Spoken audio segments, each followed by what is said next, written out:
Hello and welcome to the Occult London Podcast. This is a new podcast dedicated to exploring magic, mysticism, the Qabalah, as well as other topics of interest in relation to the Western esoteric tradition. This is the second episode of a series exploring different concepts in relation to the Kabbalistic tree of life from a Western esoteric perspective. I'm your host Will, and I will be acting as your guide on this journey. I'm not purporting to be an expert in these broadcasts, but rather a student like you. And this is a project for me to learn as much as you hopefully are learning. If you like the podcast, please make sure to visit our website. The link is in the show notes, and you can also subscribe to the show on iTunes as well. So anyway, I hope you enjoy the show, and let's continue.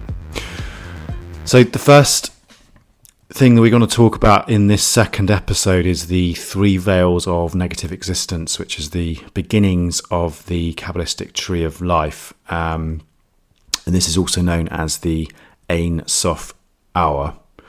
If we look at the Zohar, it has the following description of this particular thing. The most secret of mysteries is that which is called nothing, the most holy ancient from whom the light flows forth. So as we discussed in our introduction to the Tree of Life, there are considered to be 4 planes of manifestation and 3 planes of unmanifestation or negative existence, and these actually lie behind the tree, so they are very much what the tree emerges from. The first of these is called the Ain, which stands for negative existence or non-manifestation. And this is the unmanifest, illimitable source, and is the source from which all things come from. And this is what Will Parfitt, who is one of the first authors I actually read when I started getting into the Qabalah, calls this the nothing. This is where the symbol is simply nothingness. Incomprehensible, but also you could look at it from the point of view of universal spirits. The second one is known as the Ain Soph, which is the limitless, and this has been described as nothing becomes. A vastness of potentiality, interstellar space, but it also can be looked at as universal will. So this is also what Blavatsky has called the great breath, profoundly unknowable to itself. So this is that first will to create. Then the third veil is known as the Ain Soph Aur, which is the limitless light, but also the divisible, the beginnings of limitation. Nothing is also can be seen as the universal love. So there's the will, and then there's the love, and then there's that primal bit at the beginning, the kind of universal spirit. So in the end, this process is essentially, limitless or eternal light that creates the universe. And this does have some relevance in terms of Einstein's theory of relativity. So if you look at traveling at the speed of light, then you would experience yourself to be in all places at the same time. And that idea of a timeless space, which is limitless, is very much what you could describe as being the eternal moment, but also the Ain Soph Aur. So, it's out of these 3 planes of negative existence that the first Sefer Keter is concentrated, and so it begins the beginning of the tree through the descent of the divine light.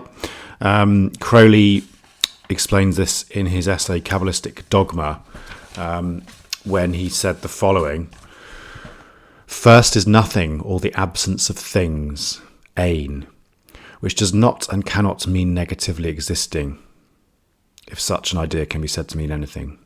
Second is without limit, Ain Soph, i.e. infinite space. This is the primal dualism of infinity, the infinitely small and the infinitely great. The clash of these produces a finite positive idea which happens to be light. This word, Aur, is most important. It symbolises the universe immediately after chaos, the confusion or clash of the infinite opposites. Aleph is the egg of matter, Yod is the torus, the bull or energy motion, and Resh is the sun or organised and moving systems of orbs. The 3 letters of Ain thus repeat the 3 ideas. So these veils in a sense represent, pre-existence or the state of things before they make their initial manifestation in Keter. And this is why the tree is also known as the robe of Ain. They're also significant if we consider the three pillars of the tree as being lower manifestations of the higher forces from beyond the tree. Israel Regardie, who I think people are probably quite familiar with from the Golden Dawn fame, has some interesting concepts on this when he says that the Ain Soph is neither spirit nor will, but rather the underlying condition or material for both, as well as being the ultimate cause of matter and force. And this is what Regardie calls the cyclic law, or the will to manifest. So this law essentially states that the light Ain is normally in a state of quiescence, moving in a constant circle like the Ouroboros. However, occasionally it becomes polarized into spirit and matter, and the result of this is the infinite light of Keter. Dion Fortune also talks about this as well when she said the following: "The unmanifest is pure existence. We cannot say of it that it is not. Although it is not manifest, it is. It is the source from which all arises. It is the only reality. It alone is substance. It alone is stable. All else is an appearance and a becoming. Of this manifest we can only say, it is. It is the verb to be turned back upon itself. It is a state of pure being without qualities and without history." And that's from the Cosmic Doctrine, if anyone is interested in having a read of that. She also goes on to say the following, which is also relevant. "They are algebraic symbols that enable us to think of that which transcends thought and which at the same time hide that which they represent. They are the masks of transcendent realities. If we think of the states of negative existence in terms of anything that we know, we shall err." So what she's really saying is that there isn't really any easy way of describing or imagining these negative states of existence, because there isn't any forms that would actually be able to describe it. So whilst we can obviously try to intellectually understand these concepts, we're never really going to be able to grasp them with our human brains, put it that way. So how does this model fit in with the idea of the soul on the tree of life? So if we look at Tipperet, which we'll deal with in a future podcast as being the individual soul or the spirit, then Keter and the veils of unmanifestation can be seen as being more sort of universal spirits, so beyond all comprehension. And that is really the ultimate goal of the magician on the return path up the tree of life, but also beyond any comprehension of our logic or reason. And a good symbol of this process is the Ouroboros, or the symbol of the serpent biting its tail.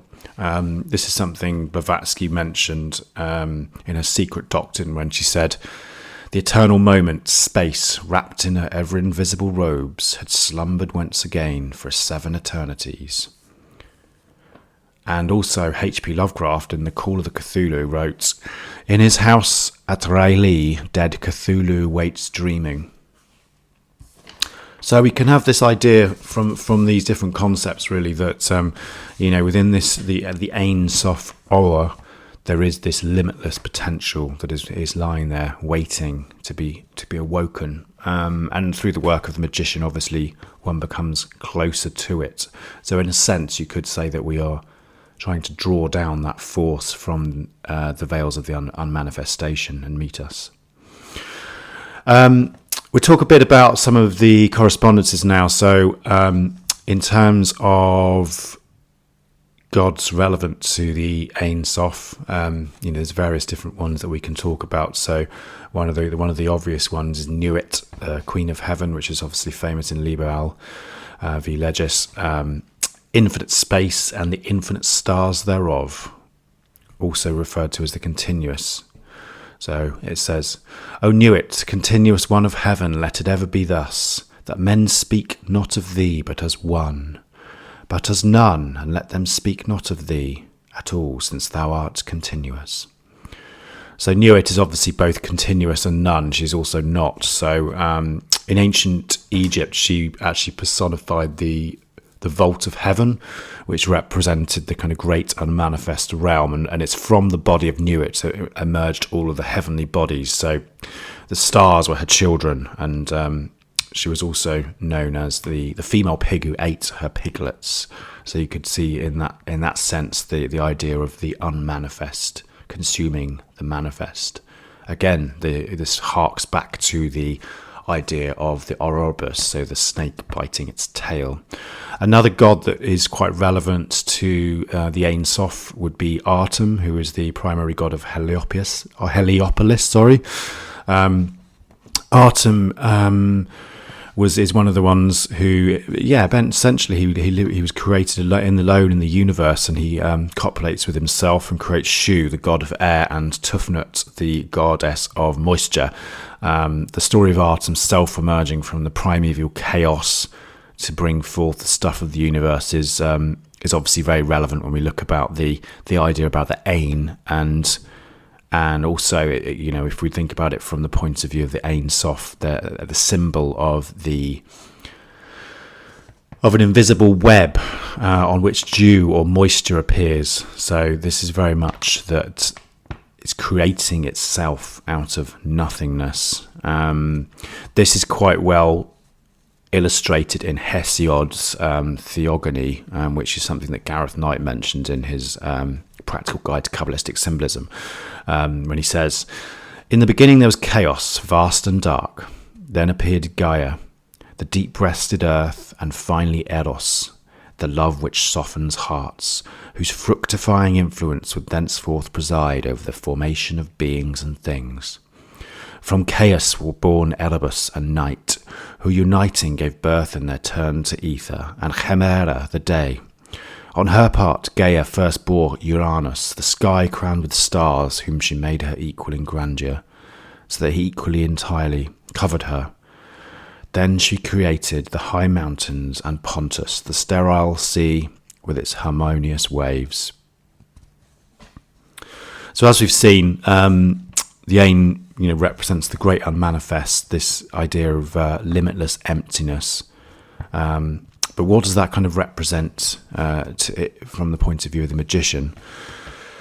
Well, if we look at it from the view of the mystic, the Ain is really that kind of deep inner space within ourselves, from which all manifestation emerges.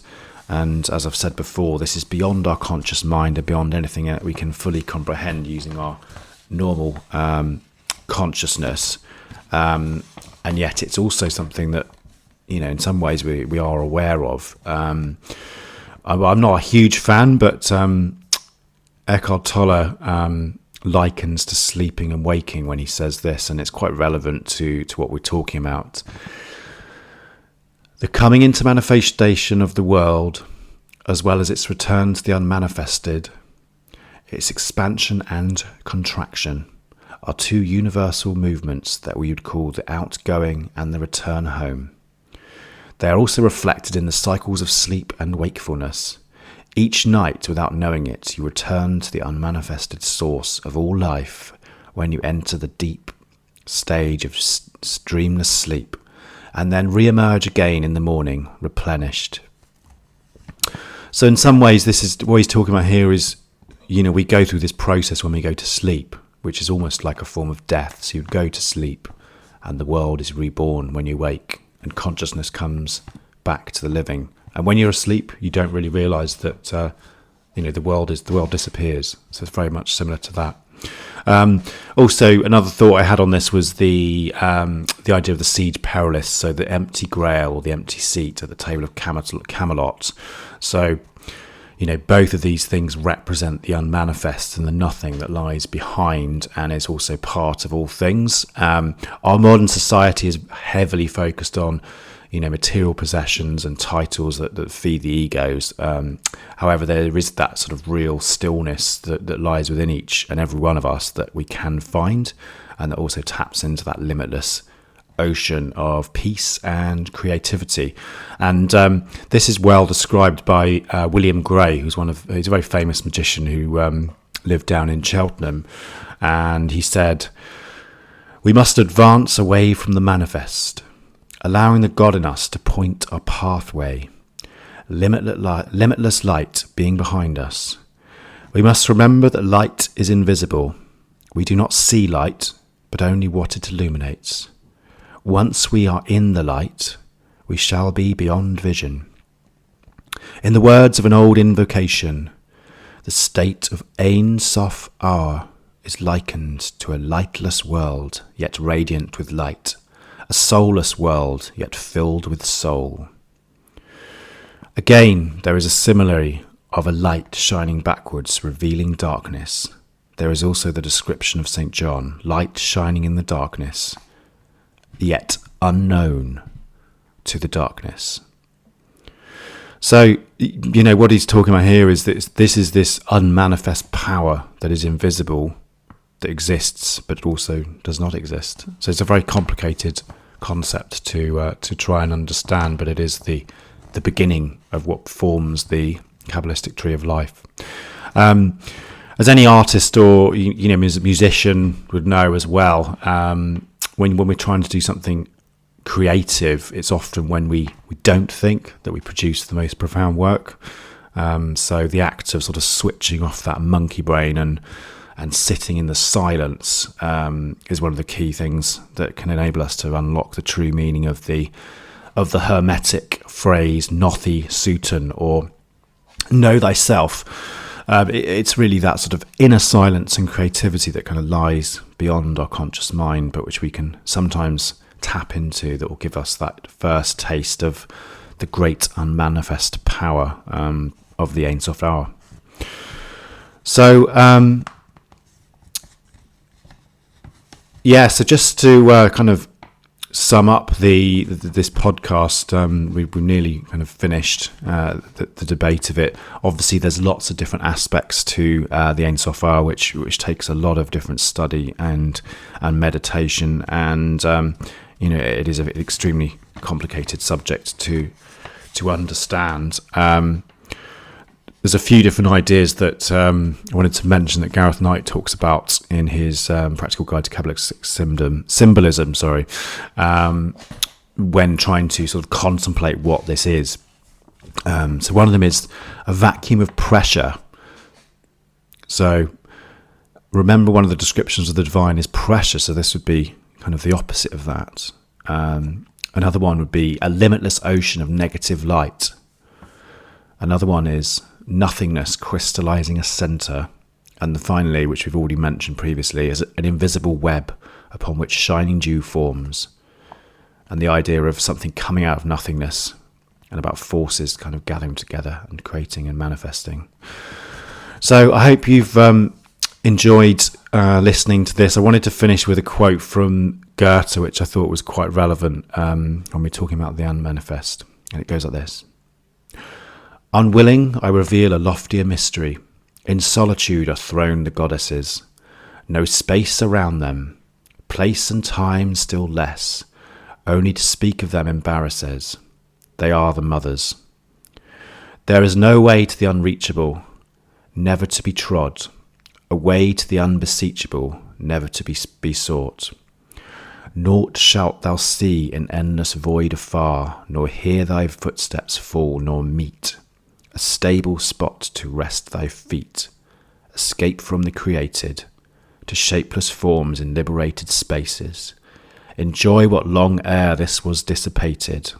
At last a blazing tripod tells thee this, that there the deepest bottom is. Its light will then the mothers show. Some in their seats, the others stand or go. At their own will, formation, transformation, the eternal mind's eternal recreation. And that's by Goethe.